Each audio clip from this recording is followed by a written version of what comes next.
Good morning. This is Jason Dean coming live at you again for yet another Film Fanatic show. Hope everyone's doing good.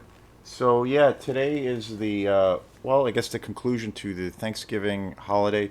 My brother was up and his wife, and so that was really cool. And we had dinner and stuff. The big turkey dinner over at my folks, and we hung out a lot this week, and so it was great. They just left about an hour ago, but really great time. Today's Sunday, so today's just kind of a chill day to, I don't know, get ready for this work week for what it is. But I hope everyone's had a good Thanksgiving. Watched. I always watch a lot of movies, but I watched a shit ton of movies this week. I watched a few extra. Being I've been on vacation and stuff, so it's been nice, and so I watched a few extra movies. Had some more time to do that. So very very cool. The funny thing is, lately I've been my big thing now is I've been rediscovering the Mission Impossible movies. I've seen them.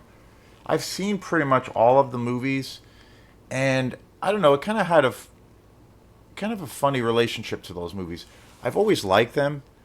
I was always a fan of those films. Franchises that I feel are somewhat similar. Obviously I'm a huge fan of James Bond.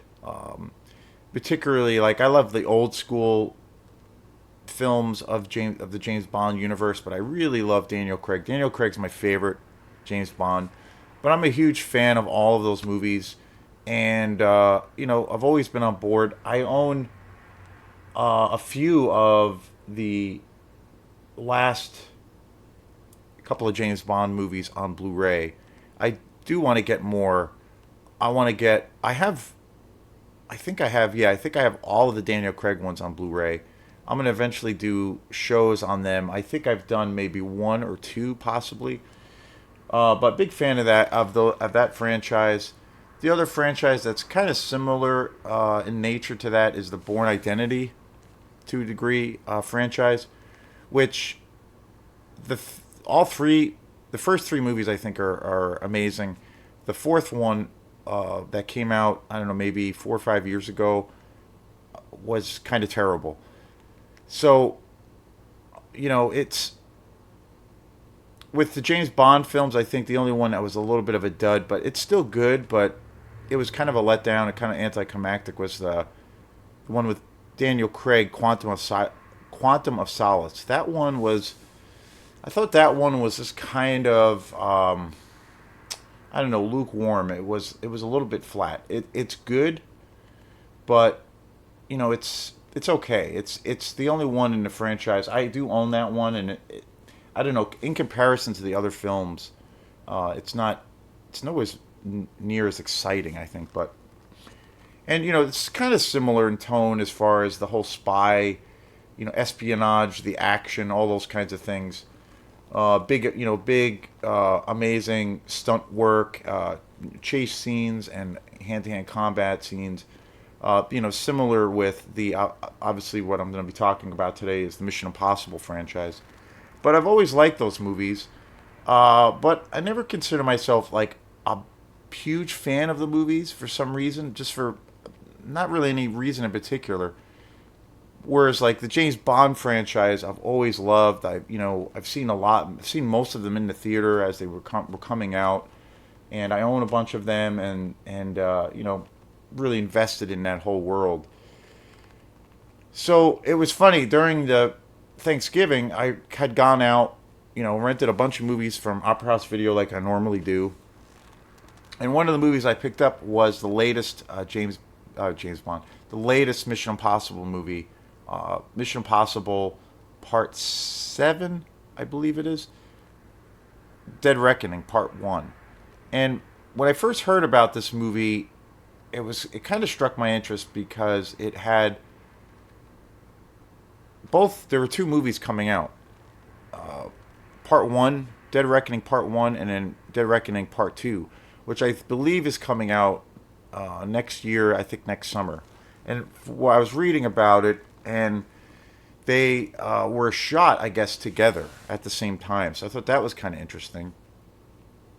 I like Tom Cruise. I think he's been in some amazing films. Some films maybe not. I obviously like or love other films of his more than certain other films like in his career. But overall, I've always liked his stuff a lot. And I know like with his whole tie into Mission Impossible. I mean, he produces all of those films. He's really invested in them, and plus, if you know anything about any of those films, you realize what a complete insane and what a total lunatic he is, because he does all of his own stunt work, and it's insane like what he does and what he goes through. And I remember it was last summer when Top Gun Maverick came out. I was kind of reluctant to see that. I was like, that's I like the first one. I mean, who doesn't? I mean, it's a more of a out of a nostalgic kind of a thing. But I like the first one. I think it's a great movie from the '80s. It's a total '80s experience. So I didn't know what to think about the new one, but I'd heard over time from people. Some people had seen it 3 or 4 times and said that it was just like, aside from it being what it is, a sequel to Top Gun, and it was delayed. There was all this history around, and all of these stories about how much it had gotten delayed and all of these things. And then when it came out, it was a kind of a phenomenon. It made so much money in the box office. Many people saw it multiple times. I know one person in particular, a friend, who saw it 4 times. And so I eventually saw it on DVD when it came out, and I have to say I was blown away by it. It's actually, it's a standalone movie. It's very well done, very well directed, from top to bottom. But it's kind of an astoundingly good movie. I was really impressed with it, and not just that it's like a good sequel. It's actually just it's got a lot of so many great elements to it. It's a thrilling movie, and so that kind of piqued my interest again in checking out Tom Cruise. And so, Dead Reckoning had come out part one. I didn't see it in the theater, and so when I went to Opera House Video the other day, that was one. It just came out on DVD,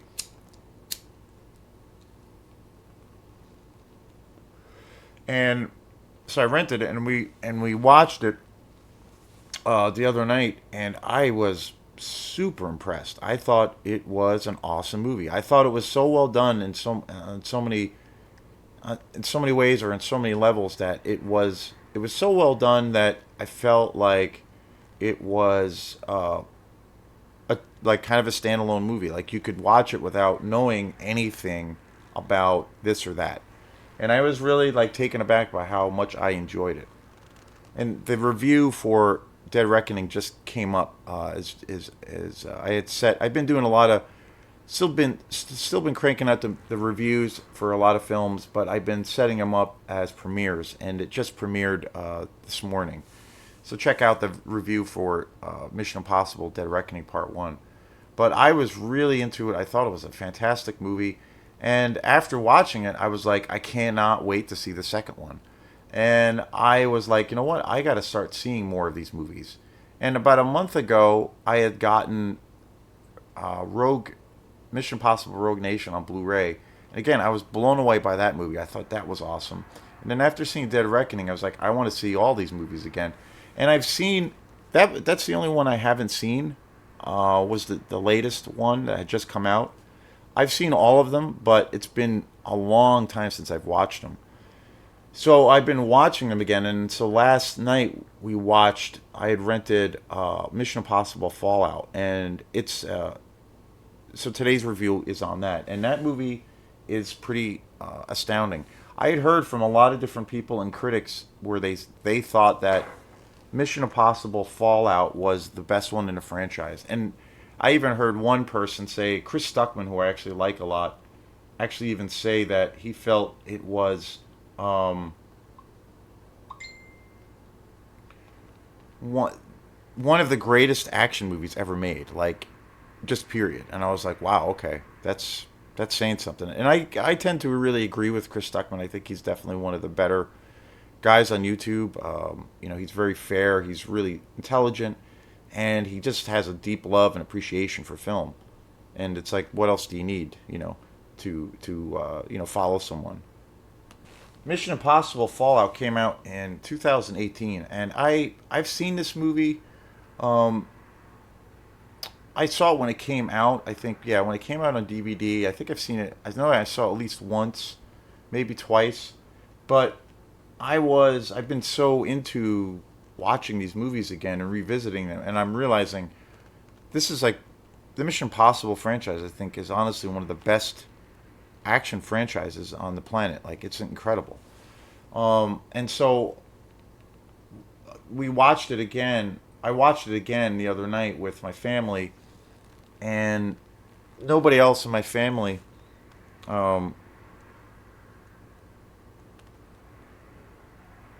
had seen it. So they were all just really into it, and it was cool. It was cool. I had seen it before, like I said. There were a little bit certain sections I kind of remembered, but overall, it's been a while, so it was like watching it for the first time. So it was really refreshing. The thing that I really like, or that I really love about these movies, is that you can watch them. I mean, it makes it cohesive storyline wise, or well, it definitely, I should say, it's obviously helpful if you've seen all the movies, but if and if you've seen them in order, because they are obviously they are related to each other. There's a lot of the same characters, and there's a lot of different arcs and things that happen. But that being said, I also feel like you can watch these movies totally out of order, um, and you can totally just go into them cold. I think they act. That's one thing I've noticed since I've been rewatching them, and I have been watching them in order, is that you can go into them totally cold and not really, not even really having to know what the previous film was about, and enjoy it for what it is, because it feels like each movie is kind of, so far that's been my experience with all of these movies rewatching them, is that they all act as like a standalone movie, and you get, throughout the story, you get enough of a backstory of what's happening before, to kind of understand what's going on, and each movie is kind of its own separate thing and its own new thing that it presents, and it's really effective. It's really good, and I definitely think that each movie acts like its own standalone movie, and you don't necessarily have to watch them in order. I think the James Bond movies are similar to that.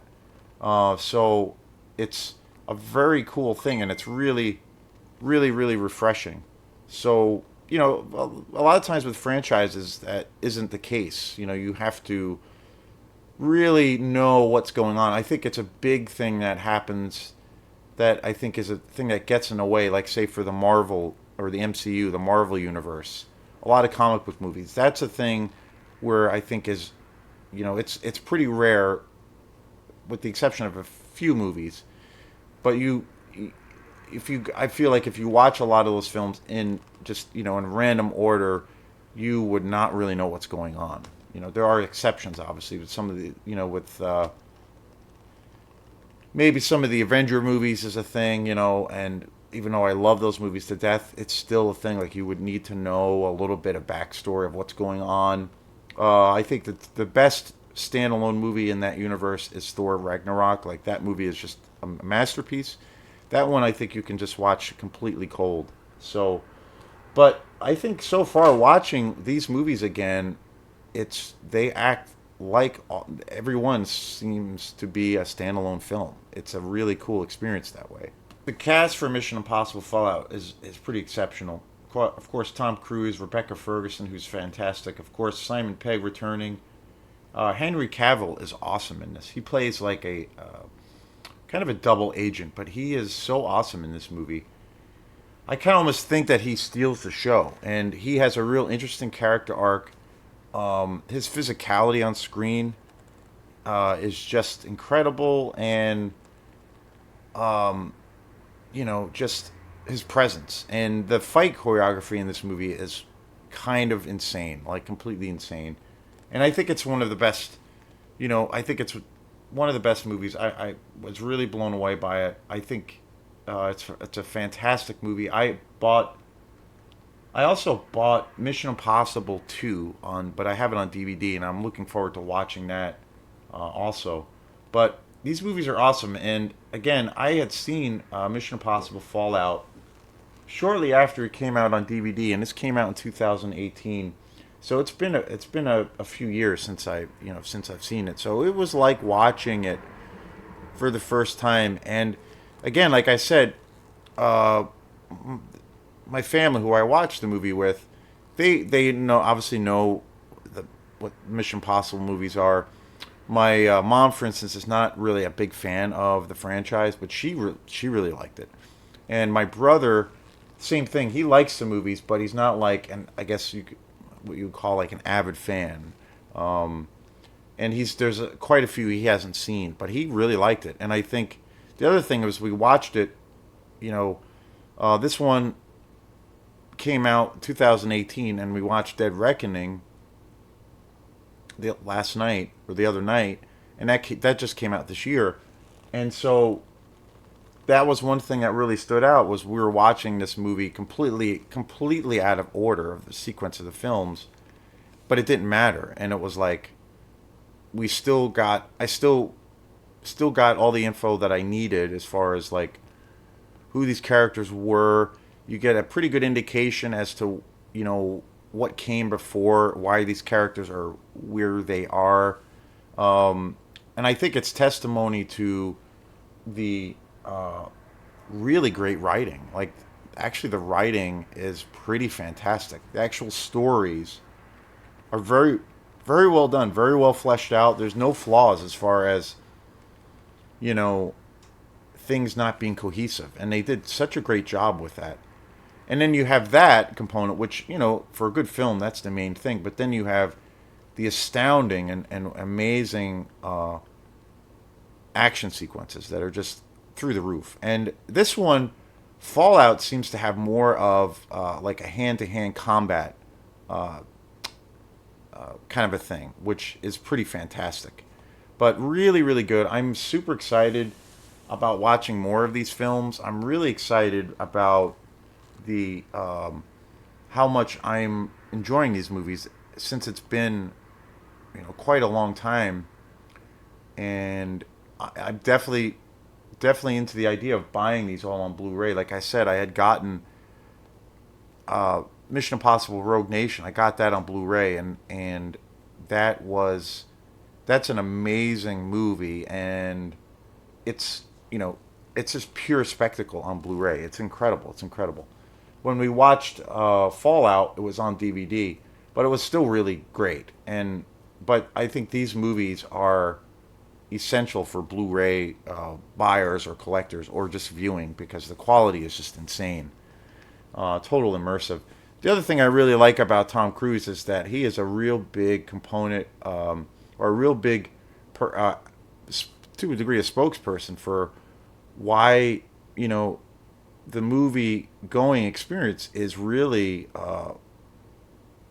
culturally it's it's significant and it's important. And I thought, it's like, I kind of think of it as like, say one day some people just stopped painting. Like, say that one day we woke up tomorrow and no one painted anymore, and suddenly all the art galleries kind of just went away, and that was it. And I think that artistic um, form of expression has been around. It's been part of our DNA since man was created. It goes back hundreds of thousands of years, if not more. And so it's an integral part of our experience, of our expression of who we are and what we are. So it's just like it's to me it's like food and water. Like it's who we are. So if that was to happen, say culturally and socially, I think the ramifications of that would be horrible, because I think it is an integral part of what it is to be human. And I feel like the film experience is that too. It's been around for almost 100 years, and it's a culturally it has so much significance on who we are as a species. Again, it plays into the whole thing. Is like by nature we are social creatures, and to take that fish out of the water and remove it out of that environment is pretty detrimental, because naturally that's how we are in a habitat. And so that's an example of how I feel. One example of how it is, an integral part of our lives. And we also like communicate ideas through stories, and film is a natural extension of that, and passing stories from generation to generation. So it really is. It really is it's such a culturally important thing to experience. And Tom Cruise is a big, a big, voice for that. And so it's a thing of like, it's not like it's gonna go away completely, but it's been in danger. So I really love that he always says too that he makes these films for that experience of going to a theater and having that full immersive kind of ritualistic experience. So